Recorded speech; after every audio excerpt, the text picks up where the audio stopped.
Understanding positional play is hard, especially as a beginner. Finding someone who can explain it is even harder. Many people have different ideas and views of the game, which makes it easy to get confused when trying to grasp positional play. Those who try to understand it by watching it have no idea what to look at. Those who try understanding it by reading analyses of positional play teams don't see the difference. It's easy to look at the pitch and blurt out random numbers, 235, 2323, 3223, etc., etc. However, these numbers don't help the beginner understand positional play at all. To truly understand positional play, you need go back to its roots. Introduction. This article was inspired by and takes quotes from Martin Perronau's book Pep Guardiola, The Evolution. It's honestly a great book, and I recommend it if you want to understand one of football's greatest minds. It also introduced me to many polarizing figures in positional play, namely Joan Lillo and Paco Serrallo. Lillo is Pep's lifelong friend and worked at Barcelona for many years. Paco Serrallo was Barcelona's head of methodology for 5 decades, until he was fired a year ago, for unknown reasons. These two and Pep are the most important people in modern football. These three are mainly responsible for the tactical zeitgeist, and created a philosophy for every single coach in the top 6. Their discussions and quotes set my understanding of positional play at a completely new level. My favorite quote and explanation from the book is discussed below. The quote and the explanation.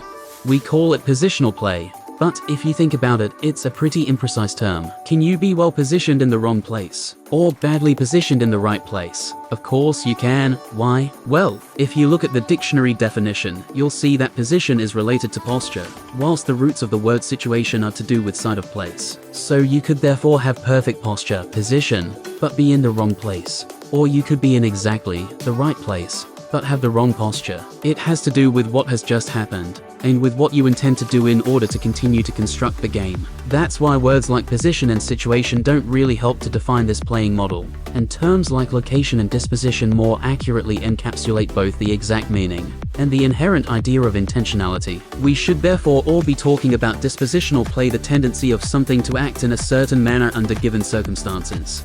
All concepts, like the third man, tactical periodization, Pep's pitch division, don't explain positional play.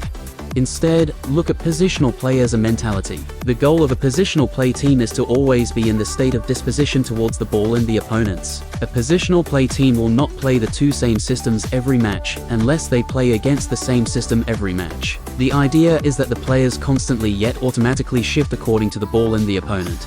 Most people understand this as the players are robots, and can only do what they're instructed. Wrong. People who say this don't understand positional play even a bit. Coaches like Pep instruct players to be in a state of disposition, not to make certain passes, or to make precise movements. The term you're looking for is automatisms, which in itself has nothing to do with positional play.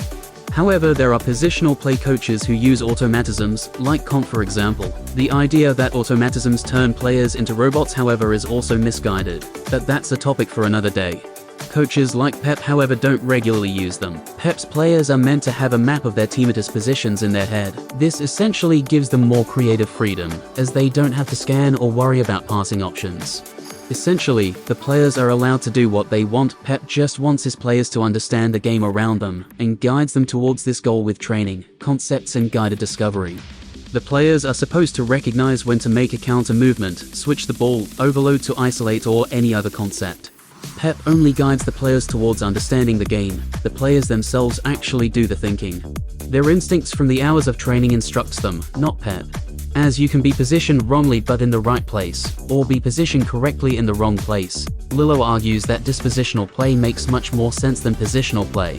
I usually disagree with focusing on terminology, as the coach's job is to make it as simple as the player can possibly understand. With this term, however, I think naming it dispositional play would make much more sense, as it gives the player a better understanding of the philosophy.